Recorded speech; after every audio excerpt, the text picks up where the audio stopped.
And we're on. Welcome back, everyone. It's Sunday, which means it is time for two things. One, football, but the Eagles are playing Monday Night Football, so we have no worries there this week. But it is time for Sunday Night Teacher Talk. My name is CJ Reynolds, and I host this show every week, which is basically comes out of the idea that, like, when I first started teaching, Sundays, your stomach hurts, you can't sleep right, like you're trying to figure out your life, your lesson plans aren't done yet. So I think that what we're doing here is creating a space for people to show up for, to get filled up with, like, whether it's confidence or motivation or inspiration or just connection, just to know that you're not the only one in the world dealing with the stuff that you're dealing with. This is where we're doing it. The connections that people make here ripple out from here. So I think, dude, one of the things I think people should really be doing is connecting in the Facebook group and then going and lesson planning together. So you're not having to do it all by yourself. Yeah, we're creating small groups.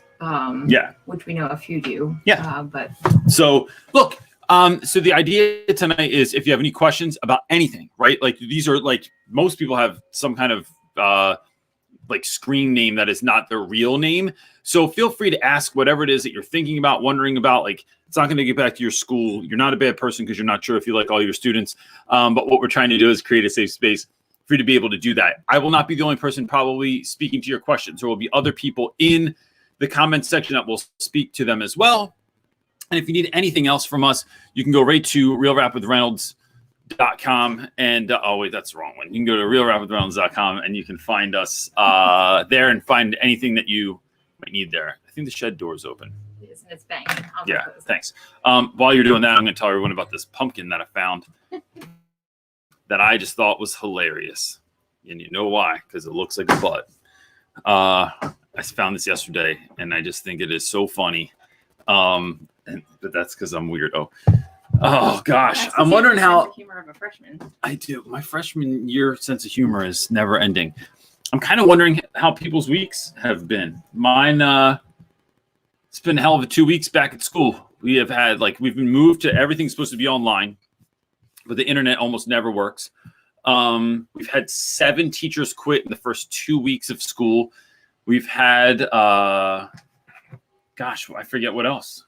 It's just been new policies, tons and tons of new policies, procedures, things that need to be done, things that are looked at.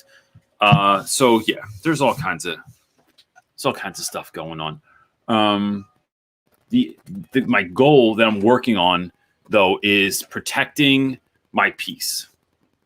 And so that's what this means. This means protecting your peace. And in doing that, I am ensuring that no one else gets to just take my peace without my permission. So that's something that I'm thinking about working on and stuff like that. What you got, dude? Someone asked, why are teachers quitting? Teachers are quitting because I think there's a couple things. One, teaching is never as easy or as just immediately gratifying as everyone thinks that it's going to be.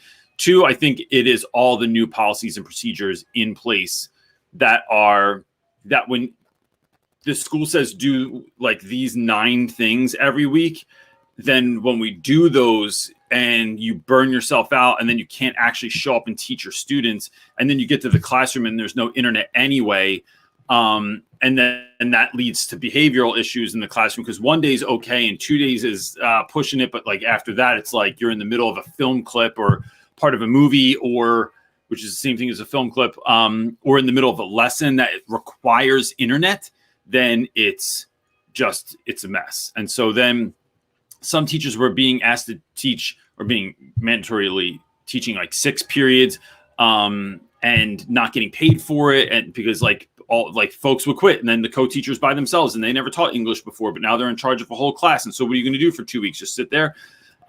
It's really, it's messy. And I'm holding on with the hope that the messiness clears up, and then just protecting my own peace, like I said. But when you're brand new, it's really hard to do that. And our school's been under so many changes in the last few years too, that it was really a lot of the stuff is the straw that broke the camel's back. A lot of these seemingly little changes that are just aggravating enough that people are you know what, I'm going to go somewhere else that has it together.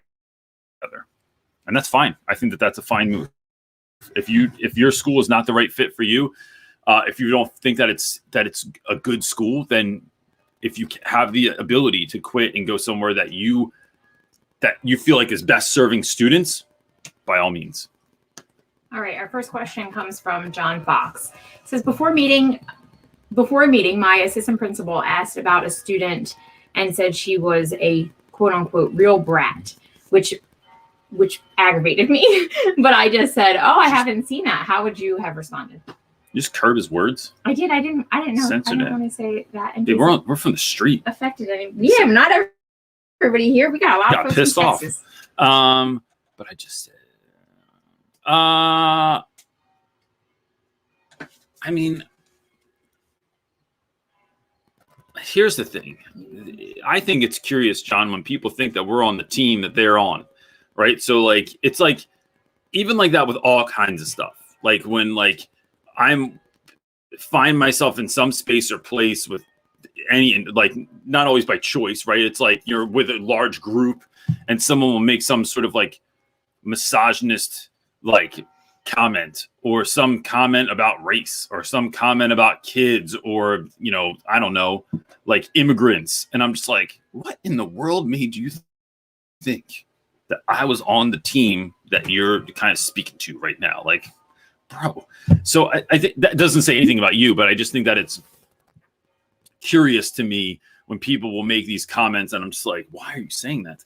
I think it is, I don't know that there's any way to always respond to those sort of things like in the beginning. I think that what you said is fine. But it's really doing more is sometimes when people say the things that they say, it puts us in the know of who they really are. So when you're going through that, it's sort of like noting that, like, oh, maybe you're not the person, you're definitely not the person for me to go to with this particular student, but you are like several layers down now, like in terms of discipline, like who I should go to first. So I know there are people at my school that are in charge of culture and climate, we call it, but that I would never go to. Like, you're no way. So when my girl Cho worked at the school, Cho was my number one. There was only one other guy, Meeks, that I would go to. My friend, Mr. Meeks. Thanks, buddy. So I'm sorry, I'm distracted because you put an enormous amount of cream. You just made that some Gen I coffee right there. Sorry. I appreciate you getting it. So it just puts me on the know of like whose team do I want to be on. So it's not always saying the thing back, but because sometimes it catches you off guard too. But like it's having a sense of like, okay, now I know who you are. So that's how I'd be filing that away. All right, Jacob Ingram is asking, having issues with a ton of freshmen not charging Chromebooks at home. When they were in middle school, they couldn't take them home. I can't always print everything. Should they get incomplete for unprepared? Yeah, so this is a really interesting conversation because, Jacob, I'm dealing with the same thing where everybody, and plus it doesn't help that like the only place you can charge stuff in my room is either in the back, but I use both those plugs to turn on all the lights and all the stuff that's in my room, or I have a charging station, but that was built with cell phones in mind and not computers. So what kids are doing is they plug in there, then they sit on my couch and then they can't see the board or what we're doing. And there's only so much space for people to go over there anyway. What I started doing was like, or I have guys that show up with no charger at all, right? Or that forgot their computer. So I send them out immediately. And I send them to like the tech office and say like, look, you got to go figure it out. You can't show up without this stuff. But then I think I do two things. One, don't figure out what to do about this on your own. I would talk to your team and see what other teachers on your 9th grade team are doing to deal with this, or what maybe the 10th or 11th grade team are doing, right? Those kids are going to be slightly more mature because they're older, but I would ask them how they're doing it. But you need to come up with like what are we going to do as a group to make sure this happens?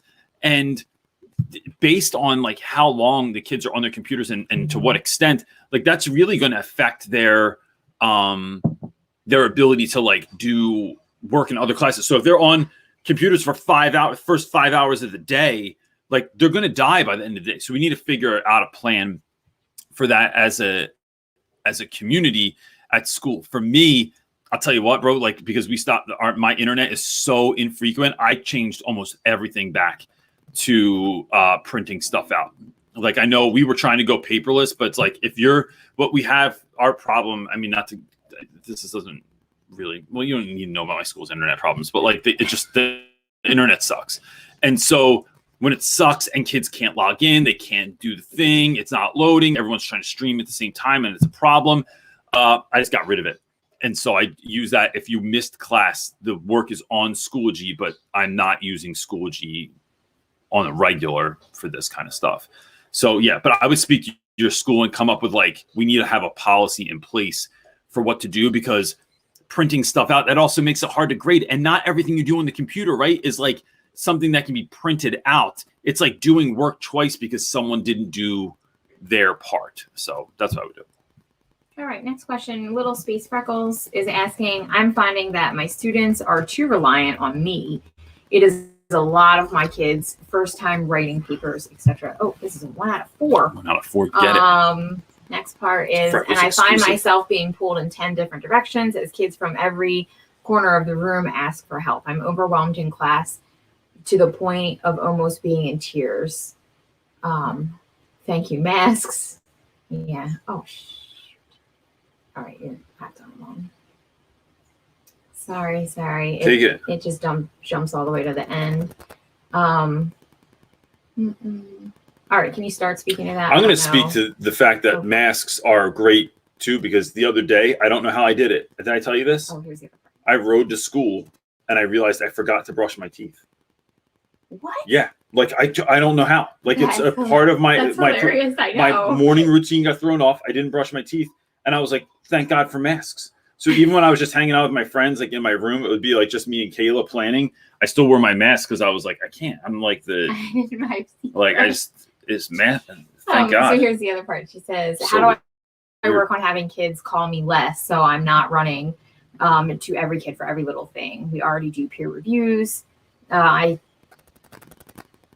super feel the tiny changes, things, and not having tech that matches our needs. Okay, I think that's all of them. So, Freckles, last week we did a project on Google Slides. We did our Life Map project that we start every year with, and it's really so basic and so simple.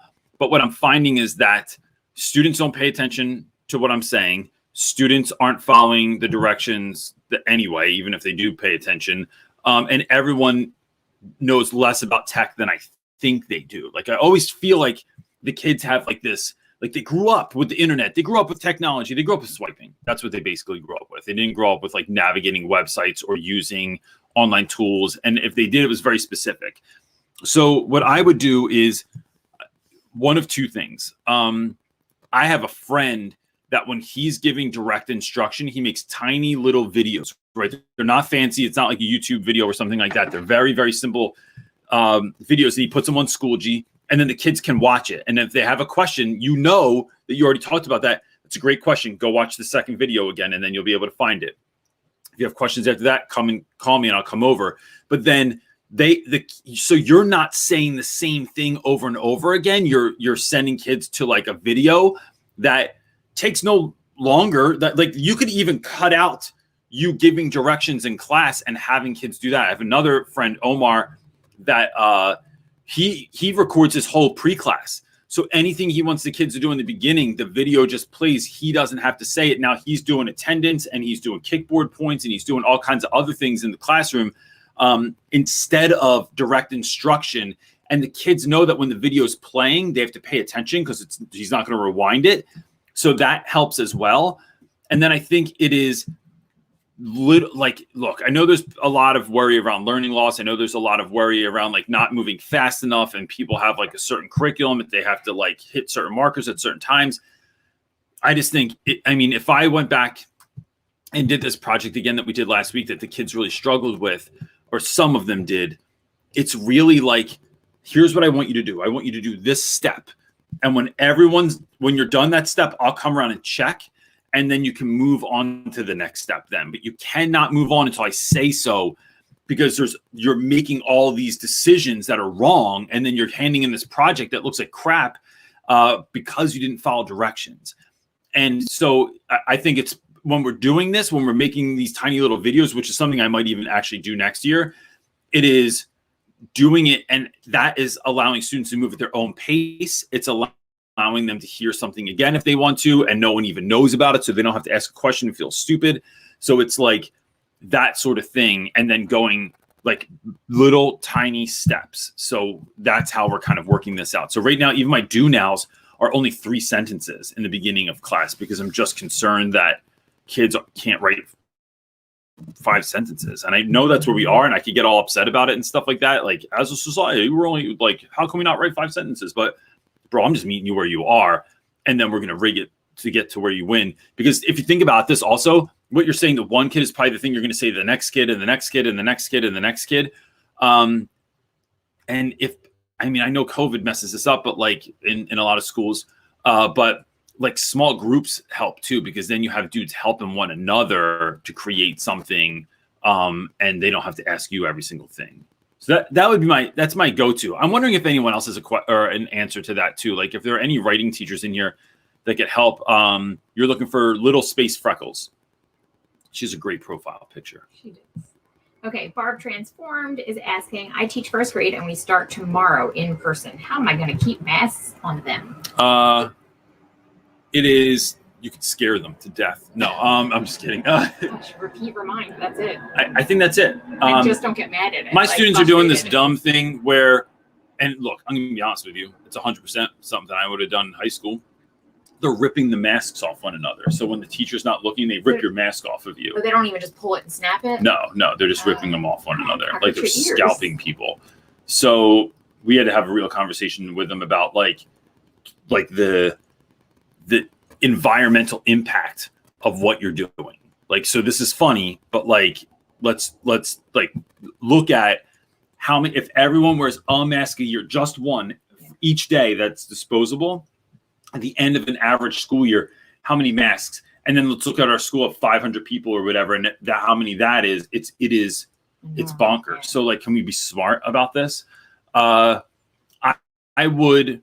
It's just reminding kids as much as possible. And to be honest with you, man, like sometimes there's a kid that's in school that I've told 17 times, and then he wants to ask me something, and then he like pulls the mask down, or it's like hanging here, or it's like barely on his face, and it's like you just run out of steam for it. But one of the things I've been telling kids is, oh, I can't, I'm sorry, I'm old and I can't hear you if you don't have your mask on. If you just put your mask on, I'll be able to hear the words that you're saying. So I just pretend that I can't hear them if they don't have a mask on. And that probably works with first graders. It does. It'll be like, bro, what? Like your magic mask isn't on. I can't hear you. So, and I get it. Like I have a big nose, man. It's hard to wear a mask all day. It hurts. I feel like it's chafing the end of my nose. I'm gonna start having like one of those red spots, like I'm gonna be Rudolph. Like like alcoholics have, like when they get those like red ends on their nose. Do they call that a gin blossom? I don't know. I think they do. I think that's where the band's name came from. Go ahead. Let's go to our next question. John Lopez, thank you for saving us. Is asking, what have been your success stories so far in your classroom? You know, John, I look at things like, I'm going to say this. I know that when I go into school tomorrow, one of I had a former student that was shot and killed last night, or Friday night. It was 23 years old, walked out of a bar. Somebody walked up to him when he was on the bus stop and shot him and his friend, and he was killed. When I think about, so we'll go serious first, and then we can take it back from that. But like, these are things that actually happen. And even if it wasn't a shooting, there's some kid that's going through something that mom and dad aren't getting along. Their dog died. They got left back last year. To create spaces in school where kids can just show up and feel vulnerable and share what their thoughts are and their feelings and what they're going through for anything is so important. Like when we think about all the changes that students could potentially be going through in their lives at any given time, because they're constantly developing, it's like, it's creating those spaces for kids to just talk, and for us to remember, like, we always say is that your attention is more important than your advice. I think that's a big one, right? And the other success stories are putting kids in charge, like letting kids make their own decisions. So like whether that's what type of work that they want to do, what type of project that they want to do, their voices being heard in class are really, I think, is something that's really important. And then when I think about success stories, really, like Lopez, I think about the kids that it has nothing to do with me. It's just like kids that at some point get it. They get that like school's important on a number of different levels, and that they learn how to play the game, and then they can win because of that. Like whenever I have students, so one of the dudes that used to come in for all the time was on a show that I had on Instagram called Big Guy Little Car. This guy Cheesecake that always sat in the back, or Cheesesteak. Sorry, we have a new kid this year, and I call him Cheesecake. But Cheesesteak he stopped up to my school the other day, and he's just doing great. Like he's like still doing music, but he's like working and then building a studio in his basement, and he's collaborating with people, and he's working around the community, and he has a full-time job, and he's taking classes at community college. Like he just like if you knew who he was and his backstory, like it means so much to see that he's doing something and following what he wants to do and working on it.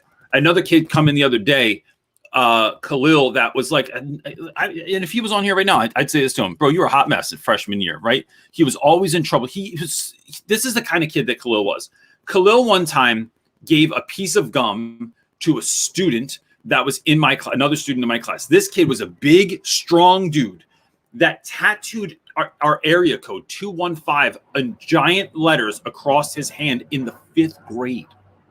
Bro, I couldn't handle if my mom had to take a splinter out of my foot when I was in the 5th grade. Tattooed himself, right? So Khalil, I have no idea why he would do this. They're in the restroom one day. Khalil gives him a piece of gum. Says, would you like a piece of gum? 215, that's what we call the kid. 215 takes the piece of gum and chews it. Khalil says, how's that piece of gum taste? He goes, fine. Why would you ask that? Because I just had it in my mouth. So then the kid punches Khalil one time, just bam. Khalil's knocked out in the bathroom, right? Then he gets back from suspension. I go, bro, why would you do that? He goes, yeah, that definitely didn't go the way that I thought. Like, what? What was the way you thought that was going to go? So all these years later, Khalil comes back and he's like working and going to school and doing stuff with his life and in the community. Again, like it's these stories of kids like all it is us creating spaces and opportunity for kids to engage and to grow into who they are meant to be.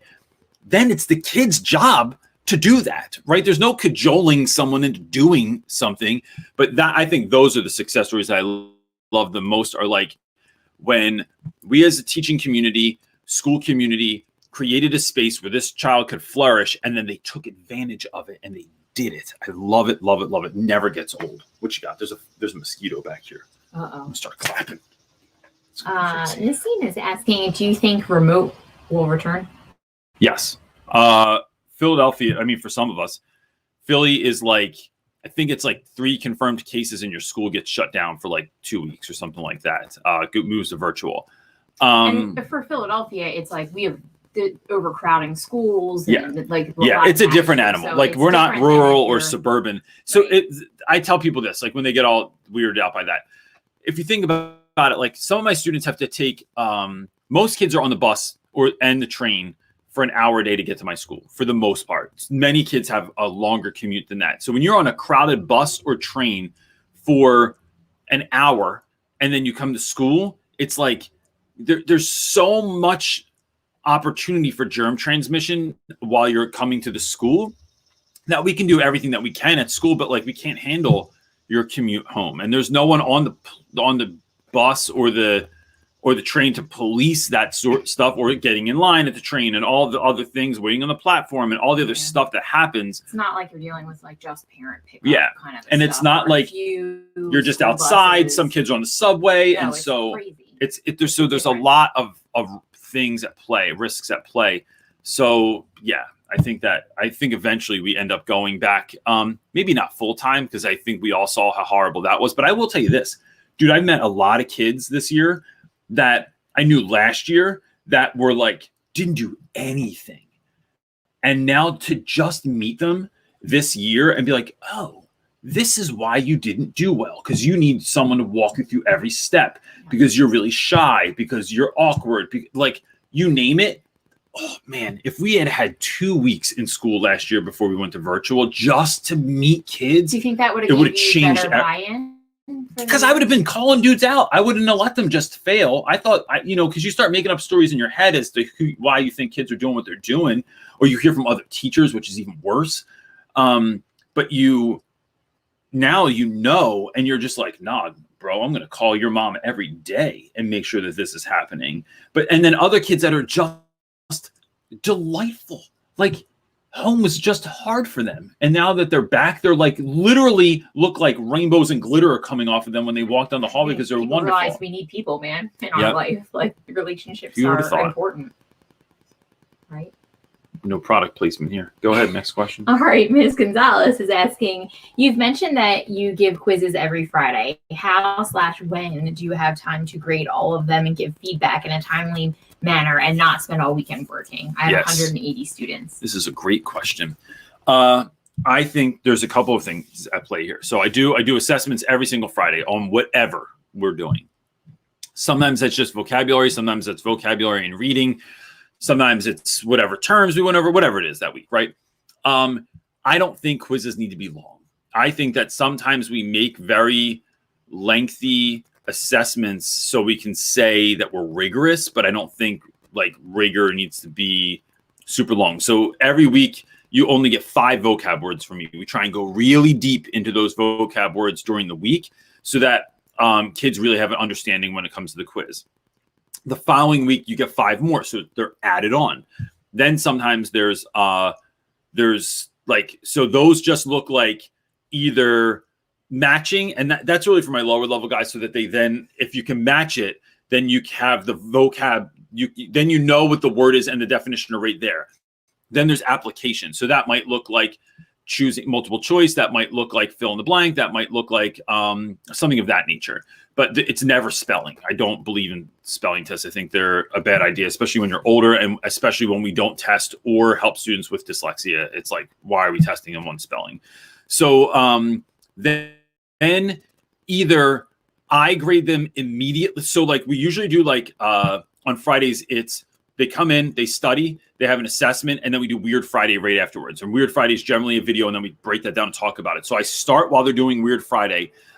Sometimes I have other students that, like, if there's older students that want to hang in my room, you got to pay the toll, bro. So I have those kids help me out with stuff. Sometimes my co-teacher helps me out with stuff. Sometimes I used to do this, but I don't know the kids that well yet, so I don't trust that they would do this right. But I'll have kids trade. I'll trade papers with classes, so 5th period doesn't just hand their paper to someone else. 5th period will grade 1st periods, and then 8th period will grade 5th period. So there's those sorts of things. And I'm not against multiple choice. I know a lot of teachers have a problem with this, but I think that it still applies. And every major assessment you have to take in your life, from state tests to SATs to ACTs, are all multiple choice anyway. So I have I forget what it's called, but it's like one of those apps that you can like scan your form and then you scan what the kids do. So my multiple choice test will look like a regular test, but then you're filling out the answers on what's essentially a Scantron form. And I know everyone hates Scantrons and I get why and all that stuff, but whatever. Like, bro, I need to assess quick and fast, at least once a week, to just get a sense of where dudes are. So that's there too. Here's the other thing with this. I allow kids to retake, unless it's only a 5-word vocab test, you cannot retake those. You can retake any assessment. I will help you with any of it. And assessments are not worth any more. I don't do weighted grades. So it is all point based. So like a homework assignment might only be 4 to 5 points, whereas like tests and quizzes will get up to like 25, 30 points. So they're just naturally worth more. But there's so much other stuff to balance that out, that like the kids that just don't test well, like you never fail my class just because you're bad at tests, because there's so much other stuff that you can be doing to help bolster your grade too, and make sure that you're learning stuff. Our next question is from Sean. In a couple weeks, I'll be starting a long-term subbing job, filling in for a maternity leave. I'm very excited, but also terrified. Do you have any advice? It's English 11. One, don't overdo it. I think that sometimes the subs that I see come into our school that are like super hardcore, super strict. It one, creates pushback from students, and two, it doesn't do anything. I'm not saying be super laid back, but there's a medium there, right? So it's like your focus as an educator is to only help students find success. Now, kids are in a precarious place where like maybe they weren't in school the last year and a half and now they're back, and now someone's going on a maternity leave already. That breaks the consistency. So I would have class go whatever lesson plans you get, have it be super consistent every day. And then from the jump, start getting to know kids. Like if you can even get in there like a couple of days early, just so kids have a sense of who you are and you have a sense of who they are and how things work. Any information you can get from that teacher is going to better your classroom experience. So like, how do you do seating charts? How do you do bathroom passes? How do you do whatever they do? And then you're going to mimic that because that's what the kids are already used to, right? I would never, ever say to do that if it was your own class, but because you're taking over someone else, you want to make sure that you're continuing the flow, and it's not going to be this disruptive education model where like you're starting something new, doing something new. And then the teacher that's out on maternity leave is going to have to come back and change that again. So I think that's part of it. And then, like I said, the other part is really getting to know students. The more you know students, the better off you are. And because then you know why kids are acting a certain way, you can get them to, buy in more because you believe in them and you talk to them and they know that you care and that sort of thing. So yeah, that's how I'd roll with that. But best of luck. That's a hard thing to do, is show up like, several weeks to a month in and then take over for somebody. Hopefully it's someone that they didn't really like, because actually that's not true. I find that even when I sub a class, you immediately have a sense of how someone else rolled. Like kids are consistently and like behave better if I come in to cover a class that they already behaved in. But if I walk into a class that was already wild, it's hard for me to get them kind of like focused in and on point. Josh is, we buffered. Buffering. Or something. Josh is asking, my district purchased a new canned curriculum this year. Congratulations. Yeah, no. Its choice of texts are abysmal. I decided to switch out the text on the DL to meet the needs of my students. Is this the right move? Bro, you already know. So look, Josh, I don't want to get you fired. I don't want to tell you to do the wrong thing. I think if you feel confident, look, this is a hard one. Right. Look, it is, because look, this is why I don't get asked to speak at every district, because I'd say things like this. If education is only ever about students and what you're being asked to read sucks, then like, how are we supposed to get kids to love reading or to love learning or to love school or to be even vaguely interested in what we're doing if what we're reading sucks? So I think switching it out is fine. But that's what I would do. Like, don't do it because I said so, and then like you lose your job. But this is why. Like I said, if education is only ever about students, and we have to really focus on what students need. Now, there's the other alternative to this is creating secondary texts. So maybe cutting out parts of what you're reading, like still reading part of it, like if that's necessary, but then creating supplementary material. So like I've worked with them, so I'll say that caveat so that like this isn't paid promotion, but ListenWise is something that I'm really excited to use this year, which is like podcasts that have an audio component and a written component, so students can read or listen to something else that they can, use as a secondary piece to whatever story or book that we're reading. I think using periodicals, like whether it's the New York Times or I forget. I want to say New York Times is 9th grade level. I think USA Today is a 6th grade reading level, basically. But you're finding like periodicals, so you're making that learning, that thing that they're doing in class, come alive. but look, let's speak real quick to people that can't, right? Like, let's say you get the canned curriculum and you're not allowed to change it. I still think there's ways to sprinkle magic on what you're doing by reading. You have to read that text as an educator and figure out why this is important or what we could do. You have to read it and figure out, like, how can I make this applicable? So then you pull in the real world learning, and figure out a way to make this kind of come alive or be awesome or be fun or be silly.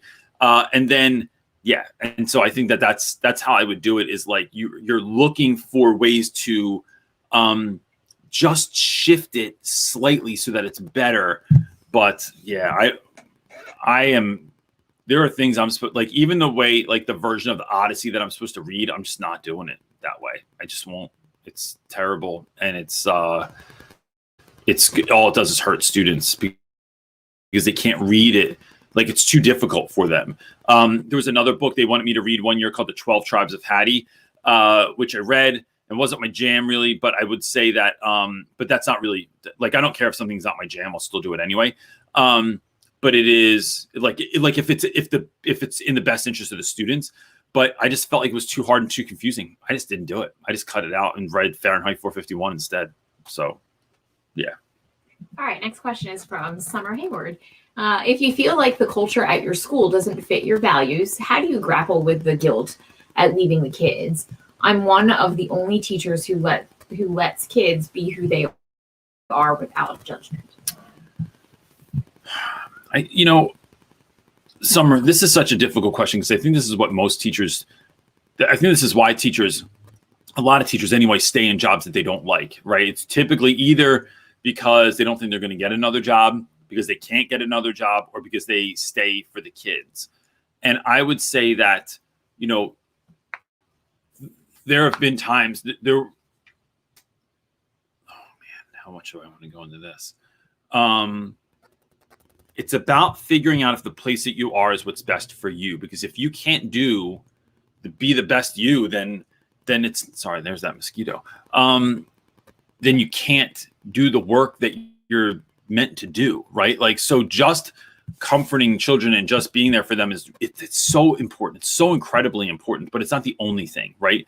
We're there to educate young people so that we can empower them to move forward in their lives and to be as successful as they possibly can. And so if you can't do that at the school that you're at, then I think you remember this. Look, and look, some of this is because I'm a person of faith. And so I know that, like, if I leave somewhere, I have faith that someone else will be put in a position that will help those students, whether that's as an educator or just in their life, someone will show up. But I also look at it as, like, wherever I'm going, there are kids that are there that are going to need you. There are kids that are, like, on a trajectory now that you will meet. And I always see these kids this year for myself that, like, I've met this year, and it's like, damn, like, this is why I'm supposed to, like, this is my assignment for this year. Like, I'm supposed to be here because this child is here, or because this new teacher is here, or something like that, or this parent that I get to, like, cooperate with now.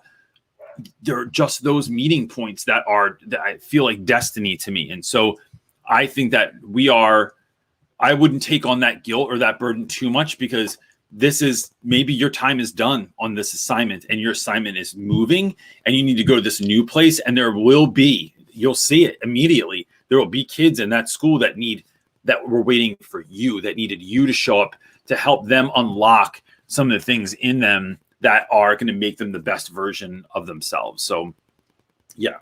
Or not even just students, but, like, the school community, they needed your energy. They needed you to be, like, unlocked and untethered to be able to be the greatest, Mrs. Hayward that ever existed. But you can't do that everywhere, right? Like, you just can't.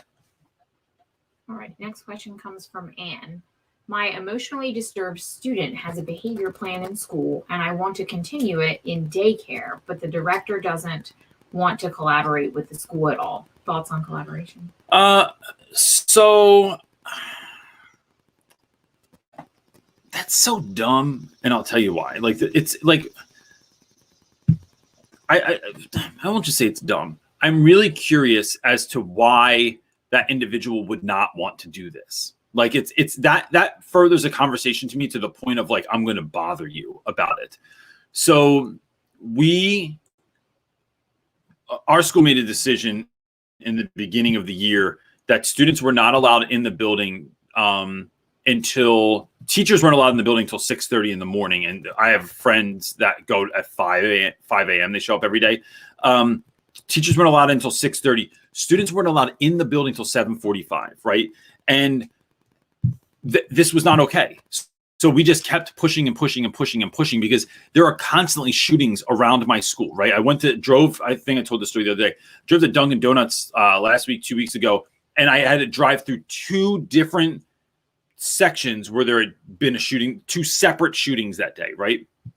So being out in front of the school is just not safe. What happens if it's cold? What happens if it rains? What happens if your mom makes you leave? What happens if being at school is the only safe and wonderful place that you have in your day? So there are all these pieces. So it's just like you keep asking and asking and asking and asking, because I'm not allowed to like let kids in the building, but you just like you keep pushing until you wear someone down. And I think that if it's for the good of kids and like that's where your courage should come from, is to just keep asking. And then if that person doesn't give you the answer you want, like talking to someone else and getting other people to think that this is a good idea too, is you're building a case, you're building a small group of individuals that all believe the same thing. That's how I eventually break things down. And I think the other thing is building a relationship as much as possible with the person that doesn't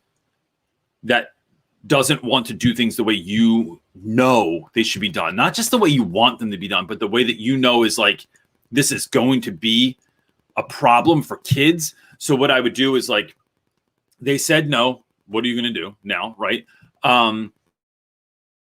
So you build that relationship with them, and then you are noting if this is not working for this child. Like if they have a behavioral plan that should be in place while they're in daycare, what should that look like? And then how is this like working against the kid? That you're collecting that data so that when you have to go back, now you have a strong relationship with that individual, and you have the data to back it up, and you have other people that believe in it. So it's like you're kind of building your case. So a lot of times when schools, or when our school like changes their mind on something or decides to do something, and I know I have to just go along with it for the time being, I'm always collecting data so that when we get to a point where the school's like, this isn't working, or this kid's getting in trouble a lot, or this is what's happening, it's like, yeah, that's why we should be doing it this way. Here's all the data that I have, and here's, we've already come up with an answer for the problem as a community and all that sort of stuff. So that's how I would roll with that. Next question. Aziza? We're terrible with names. I'm terrible with vowels. Is asking, hi, I hope you are doing well. How can a teacher evaluate his work and efforts? What are the measures that would show me as a teacher how I am doing? So, that is a really good question, because I think the only way you get better is by growth, or is by is really looking at what you're doing and how you're doing it. So you could record yourself, because I think sometimes what we look like, one of the things YouTube has showed me is, in my mind, some things look one way and in reality they look way different. And sometimes that's good and sometimes it's bad. So like just setting your phone up in the back, just being mindful. Just quick caveat is like, if children are being recorded, you're not using that with anyone's permission. Like everyone I ever have on YouTube has a permission slip from a parent or guardian. The other thing is inviting people in, but I give them what to look for too. So I say you can watch the whole class, you can observe the whole thing. Can you, these are 3 things I'm trying to focus on. Could you give me feedback on these 3 things? And not everyone has time to do that. So maybe you say, hey, can you come in for the first 10 minutes of this class? I have this pre-class I'm trying to rock out, and a way that I'm trying to do something that I want help on. Can you come in at the end of the period? Can you come in at this point, right? So that they know that their whole prep isn't going to be taken up by this, but they have 10 to 15 minutes to give to you that you can grow from as well. Some teachers do student feedback. 9th grade is not a grade where I want to do that. If I taught older kids or younger kids, I probably would do that. But 9th grade's this weird space that I wouldn't trust the student feedback. My kids think my class is great because I'm funny, or because we get to watch video. Like, this is the feedback I get. I like when we watch videos. I like Mr. Reynolds is funny.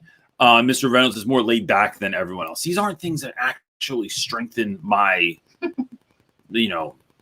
ability to teach young people. I appreciate that they say those things, but it's always that kind of feedback that I get from kids. So yeah, and maybe even making something that like some sort of rubric that you come up with, that you're just looking for quick feedback from someone, and then always follow up with them. Don't make them write out anything. Go talk to them about how things are going, and I think that helps too. I thought also observing other people. That's the best thing I think ever. I did it all. I spent every prep my first year watching somebody else teach. Our good old friend Maisha is asking, is it just me, or is this school year trying to run a race when not everyone is ready to leave the starting line? Yeah, Maisha, I feel like it's sometimes I feel like this is what we do as educators. We put like out a barbell with way too much weight, and we go, guys, look, this is how old you are. This is where you're supposed to be. You should be able to pick up this barbell. And kids are going, yeah, but I can't. Well, I don't think you're trying hard enough. I think you need to try harder to pick up the barbell. And it's just like, they can't pick up the barbell. Why don't we just give them weight that they can lift, and then incrementally bring that up so that they're like actually like lifting weights? It's like, don't just put kids into a marathon. Like, let them do couch to 5K first, where they're running for 30 seconds at a time and getting better.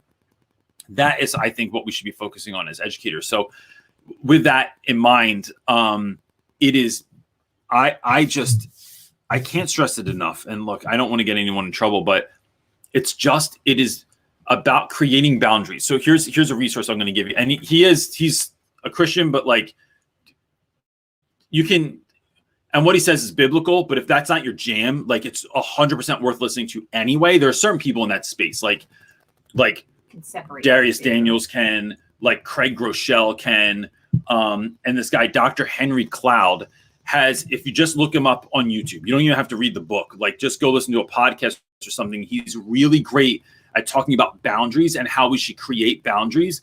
And when we do that, we're actually strengthening ourselves, because then we can like, school doesn't ever cross into my boundary. Like, I get an email. I get 2 emails every Sunday night that I'm supposed to read before Monday morning. I'm not doing that. There's not a chance, because Sunday is my day to pour into me so that I can show up on Monday and do the best possible job that I can. But like, I can't do that if I'm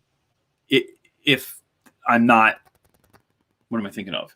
I'm sorry. I can't do that if I'm not at my best. So I can't do that if it's 8 o'clock at night and I'm reading about school. That's the last thing I want to be thinking about at 8 o'clock at night. At 8 o'clock at night, I'd rather have a beer, watch an episode of The Crown, and go to bed. Feel good about the next day, and then get up and rock my world. I'm certainly not reading email first thing in the morning. That's never going to happen. That's like literally every book about how to be the most effective and efficient and optimized version of yourself says, do not read email in the morning. Every single one. So yeah, that's where I'm at. Okay. Get hype about that one, babe. I know. Clearly. Ms. Gonzalez is asking, how many grades are you required per week/quarter? Are they all weighted the same? So our school's doing a thing this year where another new change is the school moved into weighted grades. So there's participation, homework, I think. No. Oh, it's just 3. Participation, summative, and formative assessments.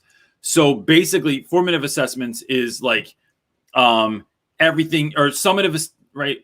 I'm getting it wrong. I'm having a brain fart. But like, it's basically tests and quizzes, participation, and then everything else. Well, that doesn't work. And everything's out of 100%.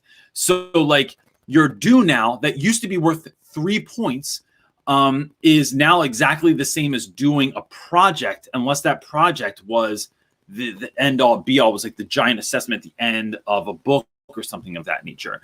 It means your homework was worth exactly their homework of, read this little thing and answer these 3 questions is the same as like some large classroom assignment that we're doing, right? So just not figure that kids are going to figure out the workaround. Like, I do all my do nows and I do my homework, right? Like, that's how, if I was in high school, they also changed it so that kids can not get, so that a 60% is passing now, right? Not 70%. It used to be 60% is passing, and no one can get lower than a 50 in a quarter.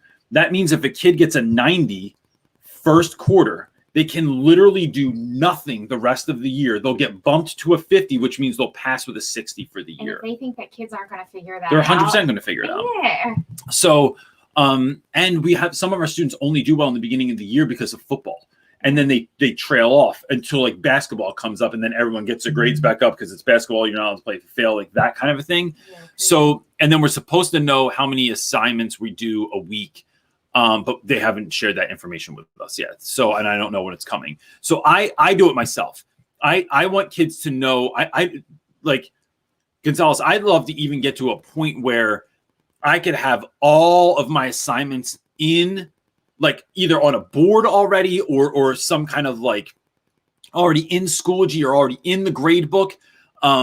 Because what I want kids to see is like, every week you have this much stuff. Every week there's vocab cards that get counted. There's vocab reviews that get counted. There are comprehension questions that get counted. There are guided notes. There are assessments. There are projects, mini projects and large projects. I want kids to see all the opportunity that they have in front of them.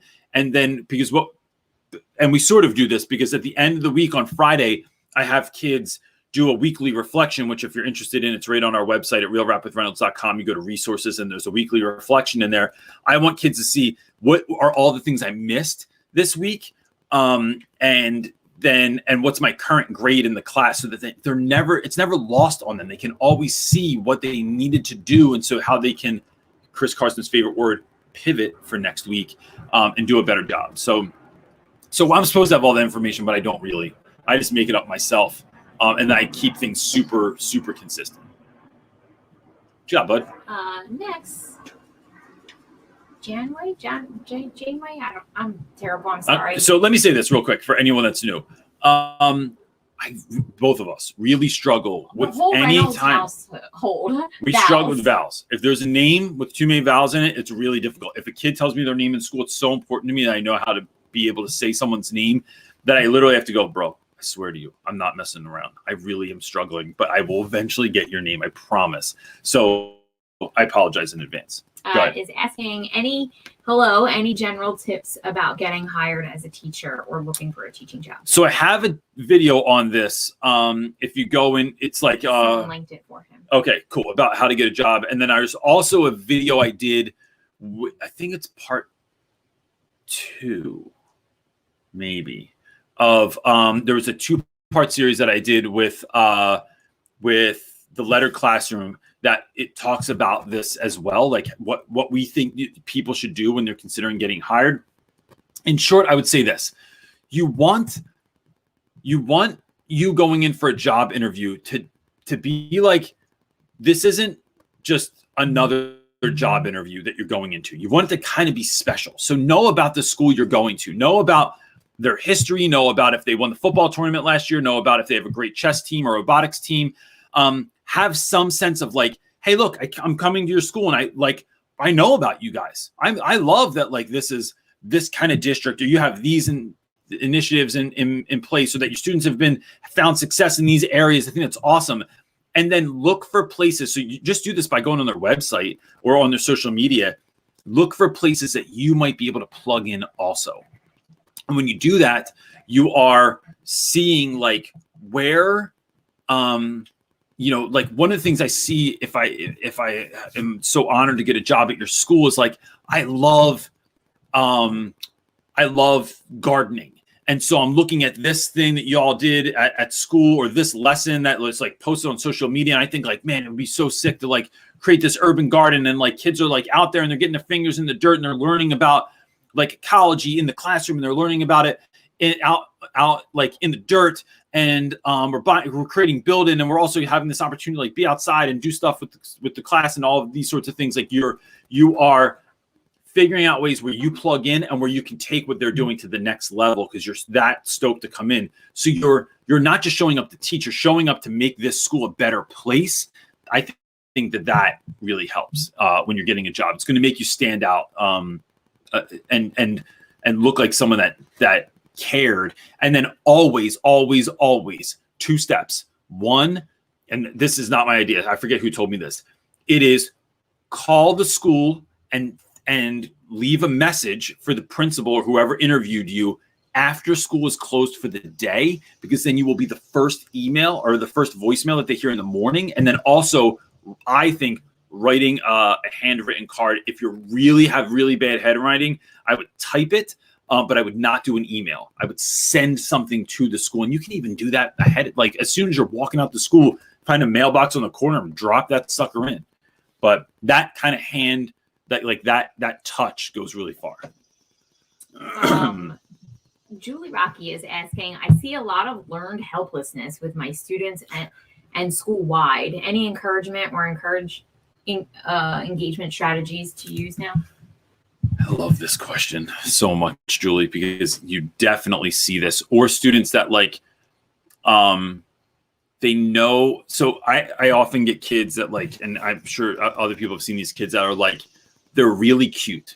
Like you can tell, even if you that they're just adorable kids. They have a great personality. They just look adorable. They come in and they're so kind and nice or funny or awkward or kooky in some special magical way. And then you realize that they're on a second grade reading level in the 9th grade. And the problem with that is that your cuteness got in the way of your education. That your likability became more important than someone actually saying, no, you can't go on to the next grade or move on to the next book or the next level because you haven't reached it. You haven't earned it yet. And I think that when charisma gets in the way of education, then we have a problem, especially when a kid is failing and other teachers will go, how are they failing? They're so wonderful. What do you mean they're failing your class? Yeah, because they can't do the work. So I think it is holding a hard line. And that's going to piss kids off. I always say that I know hands down, I'm everybody's favorite teacher the first week of school. I have far less approval rating after the second week of school because I don't take things like late work. I don't do makeup work. If I say that there's no talking during the assessment, and I explain why, because it's not just some dumb rule that I just came up with because I'm the boss. It's because other kids can't pay attention because you kept running your mouth. And so when you do that, and I mean, that's how I talk to my guys, but it's teenage boys, so it works. I tell them stop running your mouth, bro. You got to be quiet. I need you to be quiet. I need you to be quiet because everyone else can't pay attention when you're talking. So right now, I realize that you're not sure what to do with your stuff. I can help you with that. But by just talking, what you're doing is you're making this an offsetting situation for someone that's trying to find success on something right now, and they can't because you're talking. So let's figure that out. But if you talk during a test in my class, you just take a 0. You can retake it, but you take the loss like a boss. But it is holding that line of kids knowing boundaries. And I think that kids, they long for that. They don't like it in the moment, but they long for the discipline. They long for the for someone to hold them on their stuff. And sometimes you get parent pushback. Sometimes you get kid pushback. I just don't care. And the reason I don't care is because this isn't about me. It's only about you finding success, and I can see where you are. So I'm going to hold you to that so that you can be the best you can be. It's like if you were in karate, we don't move you up to a black belt because you were nice. If you can't do the moves, and I don't know anything about karate except for Karate Kid, but if you can't do the moves, then you don't get to move up in rank. And so I think it's really, really holding kids to that. But you have to remember why too, right? I think some folks will pretend it's about kids, but it's not really. It's about them. It's about them having control. It's about them having holding, court over their class. And it's not about that. You're showing up and you're willing to you're willing to, I don't want to quote Hamlet, but I was about to. You're willing to take the punches that come because you're trying to do this for kids, and that's okay. I'll take that. What you got? Want to end there? It's 2:00. Well, let's do one more. Okay, comes from Julie as well. Cool. She had a great question. Julie is asking. Just took it down. Babe, what happened? I don't know. Julie disappeared. Glitching.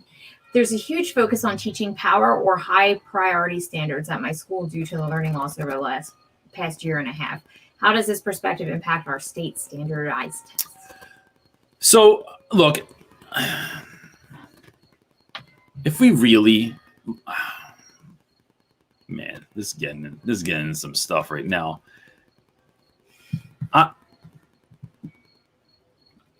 how much of what we were required to do as educators is for funding, right? It has a funding piece. There's someone that's getting paid, someone that's making money, there's something else going on there that's not just about students.